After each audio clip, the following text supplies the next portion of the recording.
जय Hind. Indian literature के बारे में हम बात कर रहे थे और इससे पिछले सेशन में हमने बात की थी सिख लिटरेचर के बारे में और पढ़ा था द्रविडियन लिटरेचर के बारे में। द्रविडियन लिटरेचर के अंदर ही हमने बात की थी संगम पीरियड के बारे में। इंडियन लिटरेचर की इसी बातचीत को आज के सेशन में भी कंटिन्यू करते हुए आज के सेशन में सबसे पहले हम बात करेंगे भक्ति लिटरेचर के बारे में। भक्ति फेज के दौरान लिटरेचर की कहानी क्या रही उस सब के बारे में आज हम पढ़ेंगे, बातचीत करेंगे। दूसरा, हम बात करेंगे मलयालम लिटरेचर के बारे में। मलयालम लिटरेचर की कहानी क्या रही है उस सब के बारे में भी आज हम पढ़ेंगे, बातचीत करेंगे। और फाइनली हम बात करेंगे कन्नड़ लिटरेचर के बारे में और पढ़ेंगे तेलुगु लिटरेचर के बारे में। इन सभी टॉपिक्स के बारे में आज हम पढ़ेंगे, बातचीत करेंगे। देखो, शुरू करते हैं। सबसे पहले हम बात करेंगे भक्ति लिटरेचर के बारे में। और इतना हमें ऑलरेडी पता है कि लगभग 6th सेंचुरी एडी से लेके 10th सेंचुरी एडी के बीच में साउथ इंडिया के अंदर इमरजेंस देखने को मिलेगा भक्ति मूवमेंट का। साउथ इंडिया के अंदर इमरजेंस देखने को मिलेगा वैष्णविज्म का। और ये वो फेज है जिस फेज के दौरान भक्ति मूवमेंट के जो सेंट्स हैं वो खूब सारे डिवोशनल टेक्स्ट को प्रोड्यूस करेंगे, वो खूब सारे डिवोशनल लिटरेचर को प्रोड्यूस करेंगे।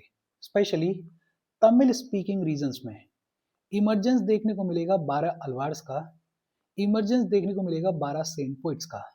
अलवार्स बेसिकली वो लोग जो कि भगवान विष्णु की पूजा किया करते थे।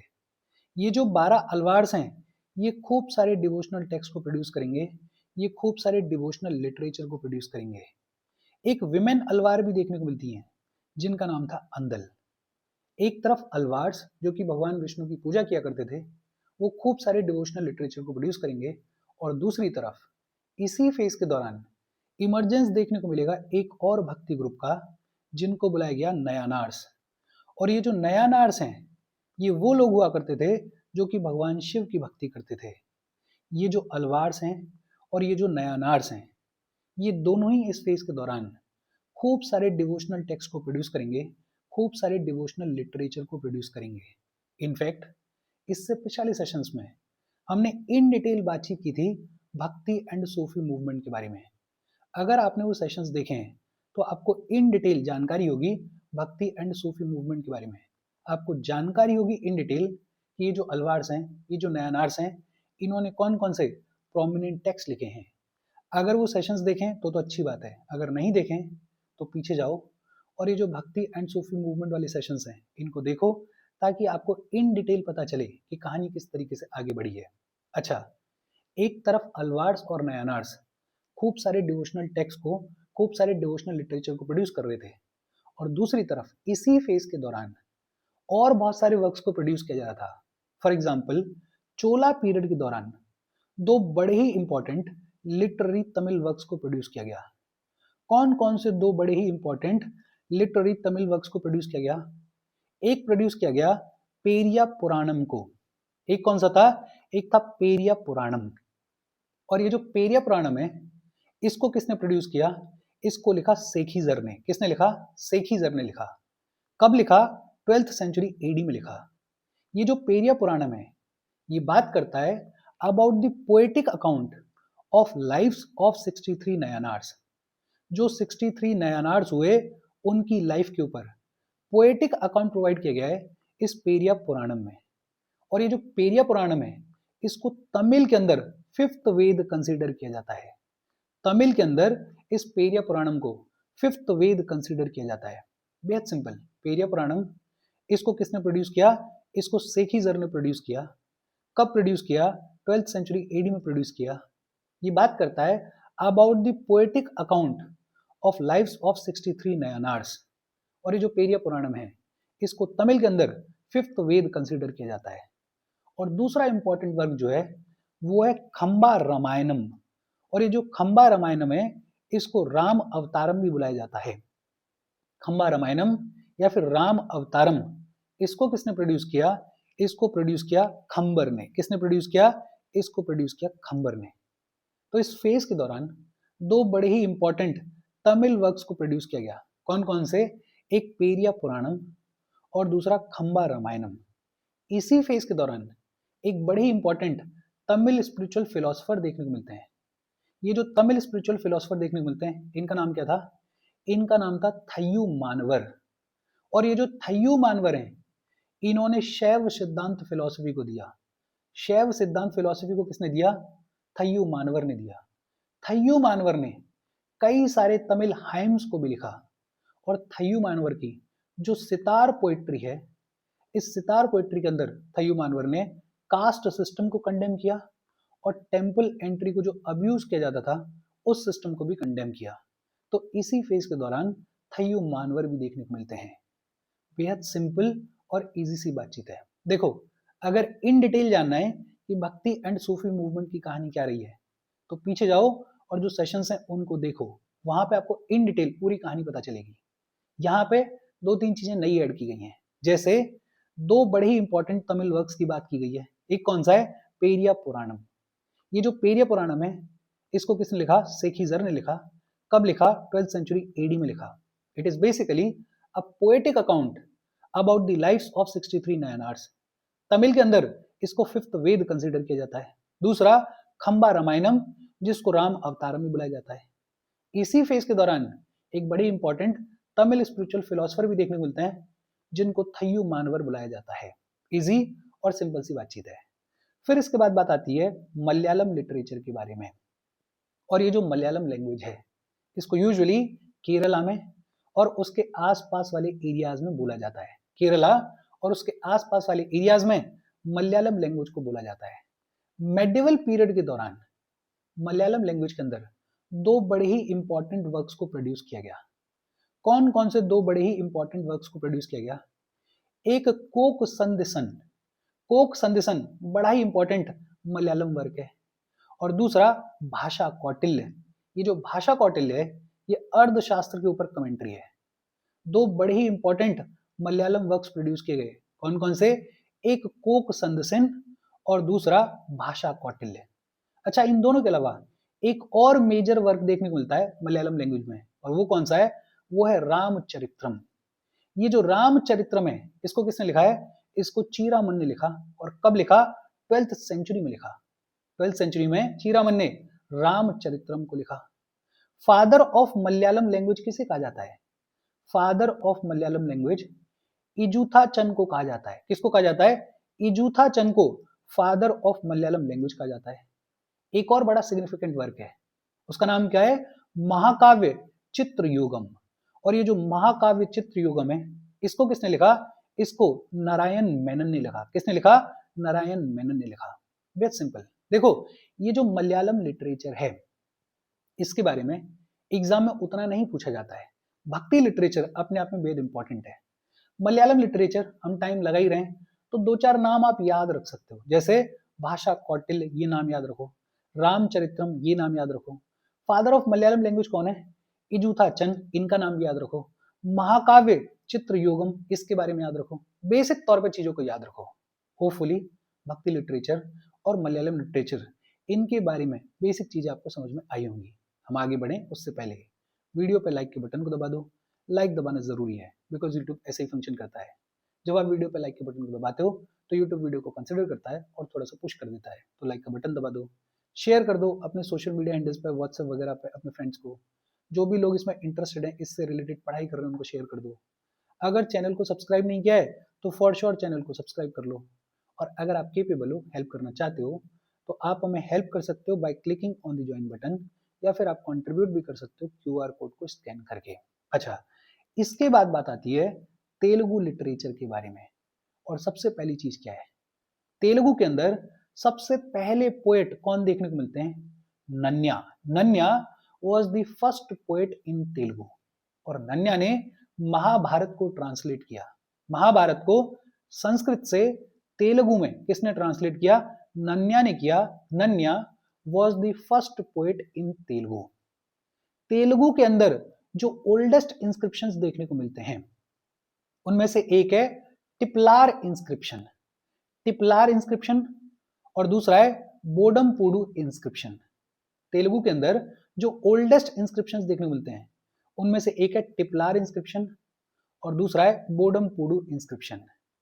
विजयनगर पीरियड जो है, विजयनगर एम्पायर का जो पीरियड है, स्पेशली कृष्णदेव राय का जो रेन है, उसको golden age of Telugu literature कहा जाता है। विजयनगर पीरियड जो है उसको golden age of Telugu literature कहा जाता है। ये अपने आप में इंपॉर्टेंट बात है। इस फेज को प्रबंध एज भी कहा जाता है। क्या कहा जाता है? प्रबंध एज भी कहा जाता है। प्रबंध एज क्यों कहा जाता है? बिकॉज इस फेज के दौरान जो भी पोएट्स हुए उन्होंने काव्य लिखे, और ये जो काव्य हैं इनको क्या बुलाया गया? इनको प्रबंध बुलाया गया। इसलिए इस एज को प्रबंध एज भी कहा जाता है। लेकिन हमारे लिए इंपॉर्टेंट क्या है कि ये जो विजयनगर पीरियड वाला टाइम फेज है, खासकर कृष्णदेव राय का जो रेन है, उसको golden age of Telugu literature कहा जाता है। इस फेज के दौरान कई सारे इंपॉर्टेंट टेक्स्ट लिखे गए। जैसे एक टेक्स्ट लिखा गया उत्तर हरिवांशा। उत्तर हरिवांशा, इसको किसने लिखा? इसको नचना सोमनाथ ने लिखा। उत्तर हरिवांशा को किसने लिखा? नचना सोमनाथ ने लिखा। और नचना सोमनाथ जो है वो किंग बुकावन के कोर्ट पोएट हुआ करते थे। कृष्णदेव राय जो कि राजा भी रहे, वो बड़े इंपॉर्टेंट पोएट भी थे। कृष्णदेव राय ने खुद अमुक्ता मल्यदा को लिखा। अमुक्ता मल्यदा को किसने लिखा? कृष्णदेव राय ने लिखा। और कृष्णदेव राय के कोर्ट में 8 पोएट्स हुआ करते थे। ये जो 8 पोएट्स हुआ करते थे इनको अष्टदिग्गज बुलाया जाता था। क्या बुलाया जाता था? अष्टदिग्गज बुलाया जाता था। और इन 8 पोएट्स में से जो सबसे इंपॉर्टेंट पोएट थे वो थे अलसनी पेडना। अलसनी पेडना जो है वो सबसे इंपॉर्टेंट पोएट थे कृष्णदेव राय के कोर्ट में। टोटल 8 पोएट्स थे और इन 8 पोएट्स को क्या बुलाया जाता था? अष्टदिग्गज बुलाया जाता था। इजी और सिंपल सी बातचीत है। देखो, तेलुगु लिटरेचर की अगर बात करें तो तेलुगु लिटरेचर में जो सबसे पहले पोएट देखने को मिले उनका नाम क्या था? उनका नाम था नन्या। नन्या ने महाभारत को संस्कृत से तेलुगु में ट्रांसलेट किया। जो ओल्डेस्ट तेलुगु इंस्क्रिप्शन देखने को मिलते हैं उनमें एक है टिपलार इंस्क्रिप्शन और दूसरा है बोडमपोडु इंस्क्रिप्शन। ये जो विजयनगर पीरियड था, ये जो विजयनगर एम्पायर का फेज था, इसको golden age of Telugu literature कहा जाता है। Golden age of Telugu literature या फिर इसी को प्रबंध एज भी कहा जाता है। कई सारे इंपॉर्टेंट वर्क्स देखने को मिलते हैं। जैसे एक है उत्तर हरिवांशा। ये जो उत्तर हरिवांशा है इसको किसने कंपोज किया? इसको नचना सोमनाथ ने कंपोज किया। कृष्णदेव राय की कोर्ट में 8 लर्नेड पोएट्स देखने को मिलते थे जिनको क्या बुलाया जाता था? अष्टदिग्गज बुलाया जाता था। इजी और सिंपल सी बात है। फिर इसके बाद बात आती है कन्नड़ लिटरेचर के बारे में। और देखो, कन्नड़ लिटरेचर में पहली बार अगर किसी ने कुछ सिग्निफिकेंट कामकाज करने की शुरुआत करी तो वो की जैन स्कॉलर्स ने। फॉर एग्जाम्पल, जैन स्कॉलर्स ने सबसे पहली बार धर्मनाथ पुराण को लिखा। धर्मनाथ पुराण को माधव ने लिखा। और ये जो धर्मनाथ पुराण है ये था about the life of 15th Tirthankara. Jainism के अंदर जो 15 तीर्थंकरा हुए उनकी लाइफ के ऊपर लिखा गया धर्मनाथ पुराण को। और किसने लिखा? माधव ने लिखा। कन्नड़ जो है वो सेकंड ओल्डेस्ट लिटरेचर है साउथ इंडिया की। साउथ इंडिया की सेकंड ओल्डेस्ट लिटरेचर जो है वो कन्नड़ में देखने को मिलती है। अच्छा, सेकंड ओल्डेस्ट लिटरेचर जो है वो कन्नड़ में देखने को मिलती है, तो फर्स्ट किस लैंग्वेज में देखने को मिलती है? Please let me know in the comment section. इसके बारे में ऑलरेडी हमने पढ़ा हुआ है। जो ओल्डेस्ट कन्नड़ इंस्क्रिप्शन है वो देखने को मिलता है 5th सेंचुरी एडी से, और उसको क्या बुलाया जाता है? हलमिदी इंस्क्रिप्शन बुलाया जाता है। ओल्डेस्ट कन्नड़ इंस्क्रिप्शन जो है उसका नाम क्या है? हलमिदी इंस्क्रिप्शन है। In fact one of the first recorded Kannada text जो है वो कौन सा है? वो है कविराज मार्ग। कविराज मार्ग is one of the first recorded Kannada text. ये जो कविराज मार्ग है इसको किसने लिखा है? इसको अमरोग वर्ष ने लिखा है। अमरोग वर्ष 1 ने लिखा इसको 9th सेंचुरी में। अमरोग वर्ष 1 ने प्रश्नोत्तर रत्ना मलिक को भी लिखा। प्रश्नोत्तर रत्ना मलिक को भी संस्कृत में किसने लिखा? अमरोग वर्ष 1 ने लिखा। One of the first recorded Kannada text कौन सा है? कविराज मार्ग है। और ये जो कविराज मार्ग है इसको किसने लिखा है? अमरोग वर्ष 1 ने लिखा है। और अमरोग वर्ष 1 ने ही प्रश्नोत्तर रत्न मलिका को भी लिखा। किस लैंग्वेज में लिखा? संस्कृत में लिखा। जो बेहद इंपॉर्टेंट है वो ये है कि कन्नड़ लिटरेचर के अंदर 3 जेम्स देखने को मिलते हैं। कन्नड़ लिटरेचर के अंदर 3 जेम्स या रत्न त्रयास देखने को मिलते हैं। ये कन्नड़ लिटरेचर के 3 जेम्स कौन कौन से हैं? एक है पंपा, पंपा को फादर ऑफ कन्नड़ बुलाया जाता है। दूसरे हैं पोन्ना और तीसरे हैं राणा। कन्नड़ लिटरेचर के अंदर 3 जेम्स कौन कौन से हैं? एक है पंपा, पंपा को फादर ऑफ कन्नड़ बुलाया जाता है। दूसरे हैं पोन्ना और तीसरे हैं राणा। अच्छा, एक बार फिर से देखते हैं। ये जो कन्नड़ लिटरेचर है, इसमें पहली बार सिग्निफिकेंट कामकाज जैन स्कॉलर्स ने करने की शुरुआत की। फॉर एग्जाम्पल, माधव ने पहली बार धर्मनाथ पुराण को लिखा। कन्नड़ जो है वो सेकंड ओल्डेस्ट लिटरेचर है साउथ इंडिया की। कन्नड़ के अंदर ओल्डेस्ट इंस्क्रिप्शन कौन सा देखने को मिलता है? हलमिदी इंस्क्रिप्शन देखने को मिलता है। One of the first recorded Kannada text कौन सा है? कविराज मार्ग है। ये जो कविराज मार्ग है, इसको अमरोग वर्ष 1 ने लिखा है। कन्नड़ लिटरेचर के अंदर कौन कौन से 3 जेम्स देखने को मिलते हैं? एक पंपा, एक पोन्ना और तीसरे राणा। अच्छा, पंपा, पोन्ना और राणा, इन्होंने बड़े ही सिग्निफिकेंट काम किए हैं। पंपा की अगर बात करें तो पंपा के 2 जो सबसे ग्रेटेस्ट पोएटिक वर्क्स हैं, उनमें एक है आदि पुराण। ये जो आदि पुराण है, ये चंपू स्टाइल में लिखा गया है। चंपू स्टाइल में क्या होता है कि जो पोएट्री होती है और जो प्रोज होते हैं, दोनों को मिक्स करके लिखा जाता है। तो पंपा ने आदि पुराण को लिखा और आदि पुराण के अलावा पंपा ने विक्रम अर्जुन विजय को भी लिखा। विक्रम अर्जुन विजय, इसको भी किसने लिखा है? पंपा ने लिखा है। और पंपा जो है वो बिलोंग करते थे चालुक्य किंग अरिकेशरी के कोर्ट को। चालुक्य किंग अरिकेशरी के कोर्ट को बिलोंग करते थे पंपा। पंपा के 2 सबसे बड़े पोएटिक वर्क्स कौन से हैं? एक है आदि पुराण और दूसरा है विक्रम अर्जुन विजय। पोन्ना की अगर बात करें तो पोन्ना ने शांति पुराण को लिखा। पोन्ना ने शांति पुराण को लिखा और ये जो शांति पुराण है, ये बायोग्राफी है 16th जैन तीर्थंकर शांतिनाथ की। जो 16th जैन तीर्थंकर हुए शांतिनाथ, उनकी एक तरीके से बायोग्राफी है शांति पुराण, जिसको पोन्ना ने लिखा है। पोन्ना को एक टाइटल भी दिया गया था, और पोन्ना को क्या टाइटल दिया गया था? उभय कवि चक्रवर्ती। उभय कवि चक्रवर्ती का टाइटल किसको मिला था? पोन्ना को मिला था। और राणा ने अजीत पुराण को लिखा। राणा ने अजीत पुराण को लिखा। और ये जो अजीत पुराण है, ये सेकंड जैन तीर्थंकर अजीत नाथ की लाइफ के ऊपर बेस्ड है। तो अजीत पुराण को किसने लिखा? राणा ने लिखा। अजीत पुराण के अलावा जो गदा युद्ध है, उसको भी किसने लिखा है? उसको भी राणा ने लिखा है। और पोन्ना और राणा दोनों बिलोंग करते थे राष्ट्रकूटा किंग कृष्णा थर्ड के कोर्ट को। राष्ट्रकूटा किंग कृष्णा थर्ड के कोर्ट को बिलोंग करते थे पोन्ना और राणा। देखो, पंपा, इनके 2 सबसे बड़े पोएटिक वर्क्स कौन से हैं? एक आदि पुराण और दूसरा विक्रम अर्जुन विजय। और ये बिलोंग करते थे चालुक्य किंग अरिकेशरी के कोर्ट को। अगर बात करें पोन्ना की, तो पोन्ना ने शांति पुराण को लिखा और पोन्ना को एक टाइटल दिया गया, और टाइटल क्या दिया गया? उभय कवि चक्रवर्ती। उभय कवि चक्रवर्ती का टाइटल पोन्ना को दिया गया। राणा ने अजीत पुराण को लिखा और गदा युद्ध को लिखा। ये जो पोन्ना और राणा हैं, ये दोनों ही राष्ट्रकूटा किंग कृष्णा थर्ड के कोर्ट को बिलोंग करते थे। इनके अलावा एक नरहरि हुए, और नरहरि ने तोरवे रामायण को लिखा। तोरवे रामायण को किसने लिखा? नरहरि ने लिखा। और तोरवे रामायण की इंपॉर्टेंस क्या है? कन्नड़ के अंदर भगवान राम के ऊपर सबसे पहली अगर कोई स्टोरी लिखी गई तो वो ये तोरवे रामायण थी। तो तोरवे रामायण किसने लिखी? नरहरि ने लिखी। एक और फेमस टेक्स्ट देखने को मिलता है, जैमिनी भारत। जैमिनी भारत भी इंपॉर्टेंट टेक्स्ट है कन्नड़ लिटरेचर का। अच्छा, कन्नड़ के अंदर पीपल्स पोएट किसे बुलाया जाता है? पीपल्स पोएट का टाइटल कन्नड़ के अंदर सर्वजन को मिला। और सर्वजन को पीपल्स पोएट का टाइटल क्यों मिला? बिकॉज सर्वजन ने त्रिपदीस को कंपोज किया था। त्रिपदीस का मतलब 3 लाइन की पोएम्स। और ये जो त्रिपदीस थी, ये इतनी सिंपल थी कि लोगों के साथ में कनेक्ट हुई, और इसीलिए ये जो सर्वजन है, इनको पीपल्स पोएट का टाइटल दिया गया।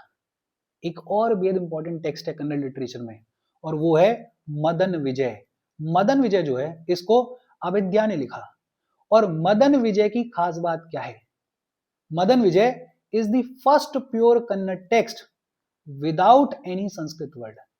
बिना कोई संस्कृत वर्ड यूज किए प्योरली कन्नड़ लैंग्वेज में लिखा गया प्योरली कन्नड़ टेक्स्ट है मदन विजय। इजी और सिंपल सी बातचीत है। देखो, पंपा के दो बड़े इंपॉर्टेंट पोएटिक वर्क्स, एक आदि पुराण और दूसरा विक्रम अर्जुन विजय। पोन्ना ने शांति पुराण को लिखा, राणा ने अजीत पुराण को लिखा, नरहरि ने तोरवे रामायण को लिखा। पीपल्स पोएट किसे बुलाया जाता है? सर्वजन को बुलाया जाता है।